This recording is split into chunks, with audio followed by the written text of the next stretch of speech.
ٹھیک ہے، اعوذ باللہ من الشیطان الرجیم، بسم اللہ الرحمن الرحیم، رب اشرح لی صدری ویسر لی امری واحلل عقدۃ من لسانی یفقهوا قولی، اللہم لا سہل الا ما جعلتہ سہلا وانت تجعل الحزن سہلا اذا شئت، یا معلم آدم علمنا ویا مفہم سلیمان فہمنا، اللہم اخلصنا بوجہک الکریم، اللہم بارک لنا فی اوقاتنا، اللہم زد فزد، اللہم زد فزد، آمین۔ اب ہمارے پاس جو ہے نا وہ میم کا بیان ہے۔ اگر آپ نے کوئی سمر کورس کرانا ہو یا کوئی چھوٹے بچے ہوں آغاز میں آئے ہوں تو ان کو اس طرح ٹرمینالوجیز نہ سمجھ آتی ہوں، آپ نے صرف ان کو ادائیگی ہی سمجھانی ہو، تو ہم سمپل یہ کہتے ہیں کہ اگر میم کے اوپر زبر زیر پیش ہوگی نا تو غنہ نہیں کرنا۔ میم پر زبر زیر پیش ہوگی تو آپ نے غنہ نہیں کرنا، میم پر زبر زیر پیش ہوگی تو آپ نے غنہ نہیں کرنا۔ اور اگر میم کے اوپر شد ہوگی تو کبھی غنہ چھوڑنا ہی نہیں ہے، ہمیشہ غنہ کرنا ہے۔ اگر میم پر زبر زیر پیش ہوگی تو غنہ نہیں کرنا، اور اگر میم پر شد ہوگی تو ہمیشہ غنہ کرنا ہے۔ اور اگر میم ساکن ہوگا، ٹھیک ہے، میم تین طرح سے ہوگا، یا تو زبر زیر پیش والا یا شد والا یا ساکن والا۔ اگر میم ساکن ہوگا تو اس کے بعد اگر خود میم آئے یا با آئے تو پھر غنہ کرنا ہے، ورنہ غنہ نہیں کرنا۔ بس یہ ٹاپک ختم ہو جاتا ہے۔ میم میں کیا ہے، اگر میم زبر زیر پیش والا ہو تو کبھی بھی غنہ نہیں کرنا، اگر میم شد والا ہو تو ہمیشہ ہمیشہ غنہ کرنا ہے، کچھ بھی سوچے سمجھے بغیر غنہ کرنا ہی کرنا ہے۔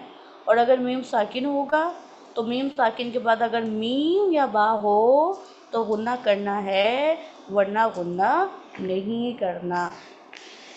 اگر میم زبر زیر پیش والا ہو، یہی اس میں ساری باتیں لکھی ہیں۔ اگر میم متحرک ہو تو غنہ نہیں کرنا، اگر میم شد والا ہو تو غنہ ہمیشہ ہمیشہ کرنا ہے، کبھی بھی غنہ کرنا نہیں بھولنا۔ اور اگر میم کے بعد میم یا با ہو تو پھر آپ نے غنہ، میم ساکن کے بعد اگر میم یا با ہو تو غنہ کرنا ہے، ورنہ غنہ نہیں کرنا۔ ٹھیک ہے، اب یہ جو میم ساکن ہے اس کو آپ بڑے کورسز میں تفصیل سے بھی پڑھا سکتے ہیں، وہ تفصیل بھی سادی سی ہے۔ اگر میم ساکن کے بعد میم ہی ہو، میم ساکن کے بعد میم ہی ہو تو پھر آپ نے کیا کرنا ہے، آپ نے اچھے سے ادغام کر کے پڑھنا ہے، ٹھیک ہے، اس میم کو اس میم کے اندر داخل کر دینا ہے، دو میمیں ہو جائیں گی، ادغام ہو جائے گا، بس غنہ ہو جائے گا۔ اگر میم ساکن کے بعد با ہو تو آپ نے کیا کرنا ہے، یہاں پر میم ساکن کے اوپر اخفا کر کے پڑھنا ہے، یہ والا جو میم ساکن ہے اس کے اوپر آپ نے اخفا کر کے پڑھنا ہے۔ اگر میم ساکن کے بعد میم یا با کے علاوہ حرف آ جائے تو آپ نے اظہار کر کے پڑھنا ہے، میم ساکن پر کسی قسم کا کوئی غنہ نہیں ہوگا، یہ والی جو میم ساکن ہے اس کے اوپر اظہار ہوگا۔ اگر میم ساکن کے بعد میم آئے گی تو ادغام ہوگا، میم ساکن کے بعد اگر میم آئے گی تو ادغام ہوگا، میم ساکن کے بعد اگر با آئے گا تو اخفا ہوگا، میم ساکن کے بعد اگر میم آئے گی تو ادغام ہوگا، اور اگر میم ساکن کے بعد با آئے گا تو میم ساکن پر اخفا ہوگا، اور اگر میم ساکن کے بعد ان دونوں حروف کے علاوہ کوئی حرف آئے گا تو پھر اظہار ہوگا۔ ٹھیک ہے، اب چونکہ میم ساکن کا تعلق ہونٹوں سے ہے تو میم ساکن کے جتنے بھی قواعد ہیں ان کے ساتھ ہم شفوی لگا دیتے ہیں، اظہار شفوی، ادغام شفوی، اخفاء شفوی، کوئی مسئلہ نہیں۔ ایک بار پھر سے ریپیٹ کرتے ہیں، میم ساکن کے بعد اگر میم ہوگا تو وہاں پہ ادغام شفوی ہوگا، اگر میم ساکن کے بعد با ہوگا تو وہاں پہ اخفاء شفوی ہوگا، اور اگر میم ساکن کے بعد میم یا با کے علاوہ کوئی حرف ہوگا تو وہاں پر اظہار شفوی ہوگا۔ یہ جو ہے اس پورے ٹاپک کا خلاصہ ہے۔ کچھ باتیں انہوں نے اندر اہم دی ہوئی ہیں، جیسے ادغام کیا ہوتا ہے، ٹھیک ہے، تو ادغام کو آج سمجھ لیں کیونکہ اب ادغام کے بہت سارے ٹاپکس آنے ہیں۔ ادغام میں نے شاید ایک بار آپ کی کلاس میں سمجھایا یا کہیں اور سمجھایا، یاد نہیں آ رہا۔ میں نے کہا تھا جیسے آپ کسی کو سوچتے ہیں نا کہ کوئی بھی ڈسکرپشن، جیسے میں کہتی ہوں یہ پنکھا، تو آپ نے پنکھے کو نہیں دیکھا لیکن آپ کے ذہن میں ایک دم سے پنکھا آتا ہے کہ اچھا یہ پنکھا ہوتا ہے۔ جیسے میں کہتی ہوں دروازہ، تو آپ کے ذہن میں ایک دم سے آتا ہے کہ دروازہ کیا ہوتا ہے. آپ کا ذہن ایسا نہیں ہوتا کہ کچھ بھی نہ سوچے، فوری ایک تصویر سوچتا ہے. تو جب بھی ادغام کی بات آتی ہے تو ادغام میں کیا ہوتا ہے، ہمیشہ شد آتی ہے. 2 حرف ہوتے ہیں، ادغام ہمیشہ 2 حرف. جب بھی ادغام کی بات ہوتی ہے اس میں 2 حرف شامل ہوتے ہیں. جب بھی ادغام کی بات ہوتی ہے اس میں 2 حرف شامل ہوتے ہیں. ادغام کے لفظ میں 2 حرف شامل ہوتے ہیں.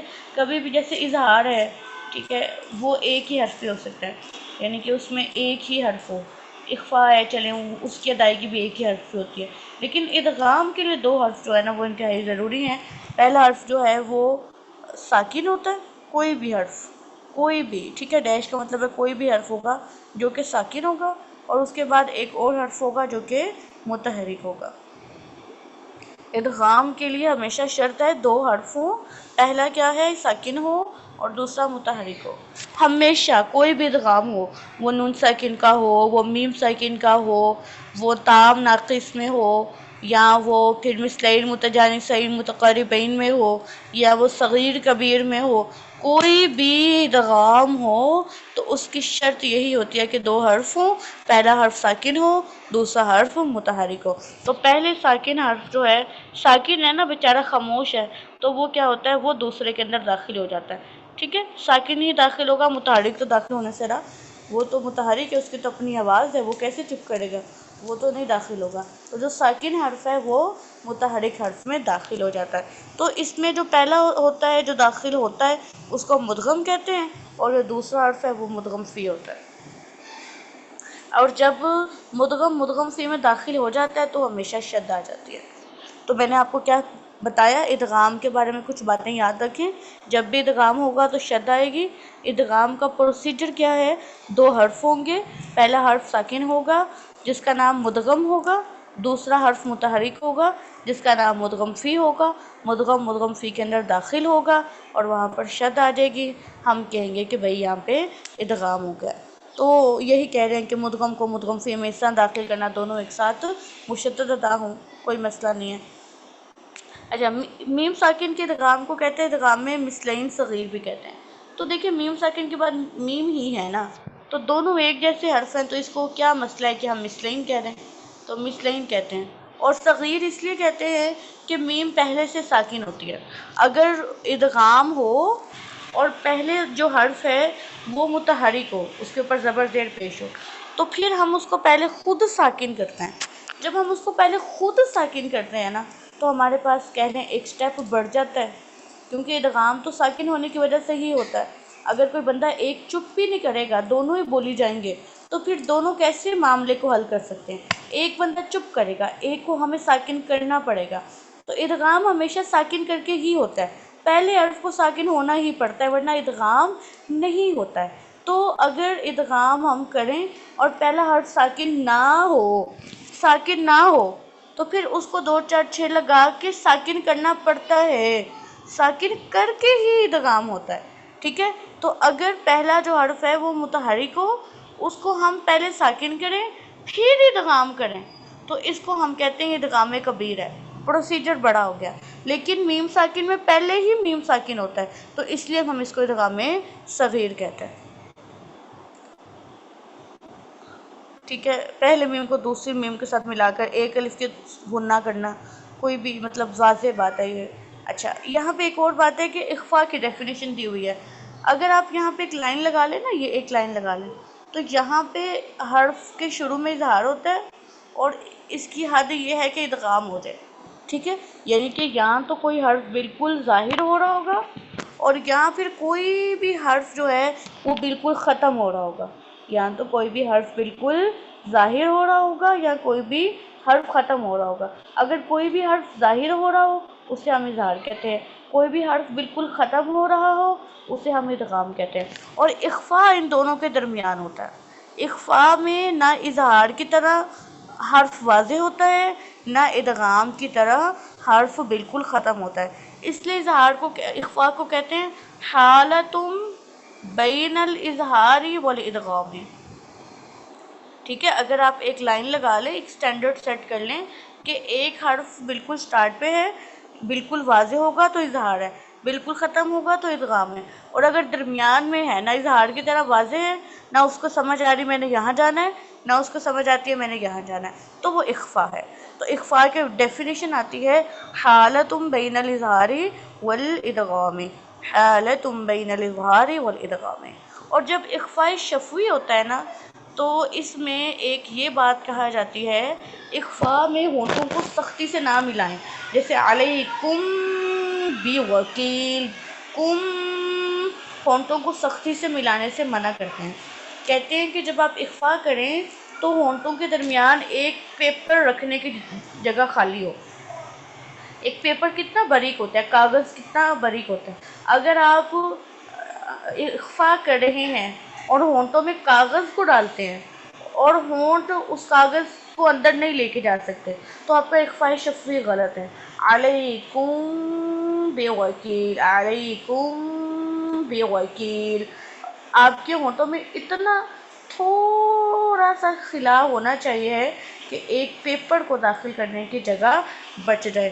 تو اسی جو گاڑی سی بات کو انہوں نے یہاں پہ بیان کیا ہوا ہے کہ میم کو جب ادا کرتے ہیں اخفاء میں تو ہونٹوں کے خشکی والے حصے کو نرمی کے ساتھ ملاتے ہیں، نرمی کے ساتھ ملاتے ہیں، سختی کے ساتھ نہیں ملاتے، ٹھیک ہے؟ اور ہونٹوں کے کھلنے سے پہلے پھر با کا مخرج ادا کرتے ہیں تری والا حصہ دبا کر۔ ہاں جی بالکل، میم ساکن کے بعد اگر با ہو تو اخفاء شفوی ہوگا۔ کیا میں نے غلط کہا؟ شاید بولنے میں غلط کہا ہے سسٹر طاہرہ؟ چلیں اوکے۔ بارک اللہ تعالیٰ فیکم ونفع اللہ بکم وسہل اللہ تعالیٰ علیکم، آمین۔ کچھ ٹاپکس ہم تیزی سے پڑھ لیتے ہیں کیونکہ وہ آسان ہوتے ہیں، اور کچھ کام ایسے ہوتے ہیں کہ وہ تیزی سے کرنے والے ہوتے ہیں، کچھ ایسے ہوتے ہیں جو آرام سے کرنے والے ہوتے ہیں۔ جیسے مخارج کا ٹاپک ہم 3 دن سے پڑھ رہے ہیں، کل بھی پڑھیں گے، ٹھیک ہے؟ تو لیکن یہ میم ساکن کا ٹاپک ہے، کل حروف شمسی قمری کا ٹاپک تھا، یا اس طرح کے ٹاپکس ہیں، یہ بالکل واضح ہیں، آپ کو چاہیے ان کو جلدی جلدی یاد کر کے فارغ ہوں، ٹھیک ہے؟ ٹینشن کے بغیر۔ بارک اللہ فیکم ونفع اللہ بکم وآخر دعوانا ان الحمد للہ رب العالمین، سبحانک اللہم وبحمدک، اشہد ان لا الہ الا انت، نستغفرک ونتوب الیک۔ السلام علیکم ورحمۃ اللہ وبرکاتہ۔